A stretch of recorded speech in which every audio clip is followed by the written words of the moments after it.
اعوذ باللہ من الشیطان الرجیم بسم اللہ الرحمن الرحیم۔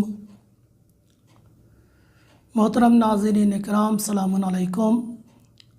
آج آپ کی خدمت میں جناب فاطمہ زہرا سلام اللہ علیہا کی سیرت کی روشنی میں بچوں کی اولاد کی تربیت کا عنوان لے کر حاضر ہوں۔ یقیناً یہ بہت عظیم اور بہت بڑی ذمہ داری ہے والدین کی کہ اپنے بچوں کی بہترین تربیت کریں۔ یہاں پر سوال آتا ہے کہ تربیت کرنے کے لیے، اسلامی تربیت کرنے کے لیے بہترین نمونہ عمل، بہترین نسخہ، بہترین روش کون سی ہو سکتی ہے؟ کیونکہ اگر ہم قرآن و اہل بیت سے تربیت کی روش نہ لیں تو ظاہر سی بات ہے ہر انسان اپنے اعتبار سے سوچے گا ایک روش جیسے کہ سماج میں ہو رہا ہے۔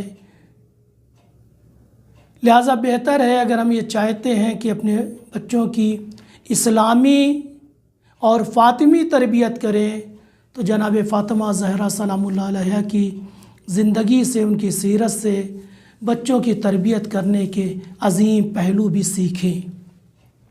اور اس سے پہلے کہ اصل گفتگو پر میں جاؤں، آپ کی خدمت میں عرض کر دوں، اولاد کے سلسلے میں دو چیز بہت اہم ہے اور بعض لوگ انہی دونوں میں کنفیوز ہو جاتے ہیں۔ ایک تربیت ہے، ایک پرورش ہے۔ ہمارے سماج کے اکثر والدین، ماں باپ کی زیادہ تر توجہ بچوں کی پرورش پر ہوتی ہے۔ پرورش یعنی اچھی غذا دینا، اچھا ماحول دینا، اچھا لباس پہنانا، ان کی صحت کا خیال رکھنا، ان کے جسم کا گروتھ اچھا ہو، یہ ساری چیزوں کا تعلق پرورش سے ہے۔ اور پرورش میں انسان اور جانور میں کوئی فرق نہیں ہے۔ ایک انسان ایک جانور کی بھی پرورش کرتا ہے اور اپنے بچے کی بھی پرورش کرتا ہے، اور معمولاً ہمارے سماج میں تربیت کے نام پہ بچوں کی پرورش ہو رہی ہے۔ تربیت کا پہلو خالی ہے، یعنی جو جسم اور جسمانیات اور باڈی سے ریلیٹڈ جو ذمہ داری ہے والدین کی، اسے پرورش کہتے ہیں۔ جو انسان کی شخصیت، انسان کی روح، انسان کے شعور، انسان کے دین اور انسان کے اہمیت سے ریلیٹڈ جو ذمہ داری ہے والدین کی، اسے تربیت کہتے ہیں۔ تو معمولاً ہمارے سماج کے والدین پرورش پہ تو توجہ بہت کرتے ہیں، لیکن تربیت سے بھی توجہ نہیں ہو پاتی۔ لہٰذا اگر ہم چاہتے ہیں کہ ہماری اولاد بہترین دیندار، بعمل، صاحب ایمان اور سماج میں بہترین اچھی اولاد ہو، تو لہٰذا گزارش ہے کہ ہماری ذمہ داری اسی اعتبار سے ہے۔ ایک تو یہ ہے کہ ہم اپنی ذمہ داری پوری کریں، دوسرا ہے کہ ہمارے پاس بہترین نسخہ ہو۔ تو جناب فاطمہ زہرا سلام اللہ علیہا کی سیرت سے بہتر کوئی نسخہ نہیں ہے، اور اس کو سمجھنا ہے تو اس کے لیے کافی ہے۔ اور یاد رکھیں، بہترین کوچ وہی ہوتا ہے، یعنی بہترین تربیت کرنے والا وہی ہوتا ہے جس کی بہترین تربیت ہوئی ہوتی ہے۔ اگر تربیت بہترین نہیں ہوئی تو بہترین تربیت نہیں کر سکتا۔ دوسرے لفظوں میں کہہ دوں، بہترین کوچ کرکٹ کا ہو، فٹ بال کا ہو، یا کسی سماج میں، جو میں جوانوں کے لیے مثال دے رہا ہوں، کہ بہترین کوچ وہی ہوتا ہے جو اپنے وقت کا بہترین کھلاڑی ہوتا ہے۔ لہٰذا پھر مجھے کہنے کی اجازت دیجیے، بہترین مربی، بہترین تربیت کرنے والا اپنے بچوں کا وہی ہوگا جو اپنے زمانے میں بہترین تربیت یافتہ رہا ہو۔ اور کسی خاتون کو دیکھنے کے لیے، کسی خاتون کی شخصیت کو دیکھنے کے لیے تین پہلو ہوتے ہیں: بیٹی کی حیثیت سے، بیوی کی حیثیت سے، ماں کی حیثیت سے۔ کسی خاتون کی شخصیت کو دیکھنا ہے، لہٰذا چنانچہ بیوی فاطمہ کی شخصیت کو دیکھنا ہے کہ تربیت یافتہ کس حد تک تربیت یافتہ ہیں۔ تو اس کے لیے اتنا ہی کافی ہے کہ سرکار ختمی مرتبہ حضرت محمد مصطفیٰ کے ہاتھوں کی تربیت یافتہ ہے، اور خود اپنے لیے نبی کریم فرماتے ہیں، ادبنی ربی فحسن تادیب، میری تربیت میرے رب نے کی ہے۔ یعنی جس کی تربیت اللہ نے کی ہے وہ اپنی بیٹی کی تربیت کر رہا ہے، تو جناب فاطمہ کی تربیت کا کیا عالم ہوگا۔ شاید اسی لیے نبی کریم نے فرمایا، ام ابیہ، فاطمہ ام ابیہ،